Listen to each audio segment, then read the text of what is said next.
अस्सलामुअलैकुम रहमतुल्लाहि व बरकातुहू। मैं हूं आपके साथ हकीम मोहम्मद दिलावर हुसैन और आप देख रहे हैं AM देसी टीच टिप्स।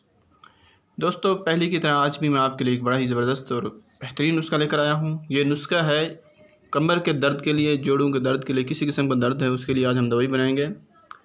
और ये मैं आपको बना के भी दिखाऊँगा और सारा कुछ बताऊँगा कि आपने कैसे बनाना है, कैसे इस्तेमाल करना है। दोस्तों, ये जो ज़िंदगी हमें बख्शी है अल्लाह पाक ने, ये उसकी नेमत है और हमें उसकी नेमत का बहुत शुक्रगुज़ार होना चाहिए। हमें अपनी सेहत का बहुत ख्याल रखना चाहिए, लेकिन हम अक्सर औक़ात होता ही है कि छोटी सी तकलीफ़ को इग्नोर करते रहते हैं, जिससे वो बहुत बड़ी बीमारी बन जाती है। अक्सर हमारे पट्ठों में, हमारे कमर में, हमारे जोड़ों में, टांगों के जोड़ों में, बाजू के जोड़ों में अक्सर दर्द रह जाता है। हम उसको ऐसे टाल मटोल में गुजार देते हैं, जिसकी वजह से हमारे जोड़ रुक जाते हैं, काम करने से कासर हो जाते हैं। तो बीमारी का बर वक्त आप इलाज क्या करें। इस तरह आज मैं आपके लिए एक बड़ा ही ज़बरदस्त नुस्खा लेकर आया हूँ। आपको भी बताता हूँ कि आपने इसमें अज्जा क्या क्या शामिल करना है। एक चीज़ इसमें शामिल करनी है आपने, ये कलवंजी। और आप दोस्तों से एक रिक्वेस्ट भी है छोटी सी, कि अगर आप लोगों ने मेरे चैनल को सब्सक्राइब नहीं किया तो जल्दी से चैनल को सब्सक्राइब कर लें और वीडियो को लाइक और शेयर ज़रूर किया करें। एक कलवंजी है इसमें, ये कलवंजी है जिसको हजूर पाक सल्लल्लाहु अलैहि वसल्लम ने फरमाया है कि कलवंजी के अंदर हर मर्ज़ की शफा है, सिर्फ मौत का इलाज नहीं है, इसमें हर बीमारी का इलाज है। और ये आप देख रहे हैं, ये नीम की गुठली है, नीम की।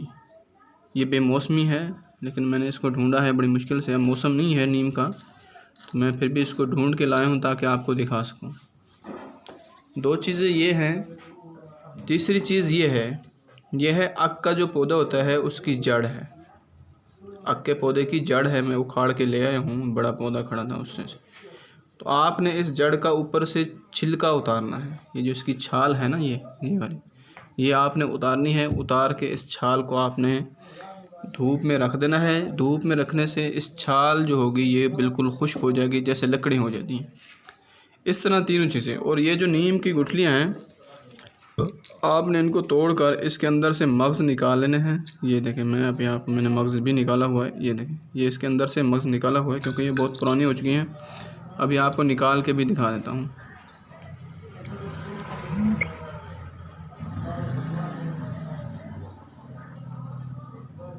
ये देखें, ये इसके अंदर से मग़ज़ निकाल लेना है आपने। इस तरह इसको तोड़ना है, ऐसे तोड़कर ऐसे। ये देखें, ये इसके अंदर मग़ज़ है। तो आपने बिल्कुल ताज़ी लेंगे तो मौसम भी आ जाएगी, अभी मौसम आने वाली है अगले महीने तक। इसके ऊपर, नीम के ऊपर ऐसे मेवाजात, उसका फल लगना शुरू हो जाएगा, तो आप उसको सुखा के उसमें से गुठली निकाल सकते हैं।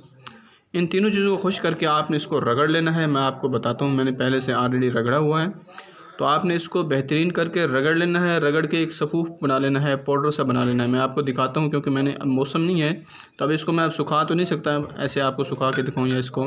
तो मैंने इसको ऑलरेडी सुखा के इनको रगड़ के इसका सफ़ूफ बनाया हुआ है, आपको दिखाता हूँ।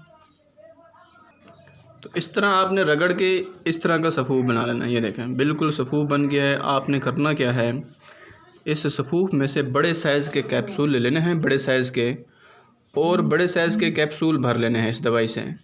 ठीक है, उन कैप्सूल को आपने महफूज कर लेना है भर कर। और आपने इस्तेमाल कैसे करना है, आपके पास अगर दूध है तो वेल एंड गुड, अगर दूध नहीं है तो फिर आप पानी से भी इस्तेमाल कर सकते हैं, चाय से भी इस्तेमाल कर सकते हैं। लेकिन आप तरीका सुन लें तो इस्तेमाल कैसे करना है। आपने इसको लगातार इस्तेमाल करना है। 2 कैप्सूल लेने हैं दिन में 3 मरतबा। अगर बीमारी ज़्यादा है, पुरानी है, तो फिर 4 मरतबा भी आप ले सकते हैं दिन में। यकीन करें, इसको आप लगातार इस्तेमाल करें, फिर मुझे बताइएगा ज़रूर।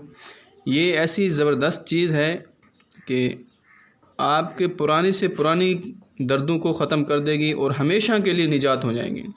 ये नहीं है कि आप इसको खाएंगे तो ठीक हो जाएंगे, नहीं खाएंगे तो फिर बीमारी स्टार्ट हो जाएगी। नहीं, जब एक बार आपके जिस्म से दर्द चले जाएंगे तो फिर हमेशा के लिए ख़त्म हो जाएंगे।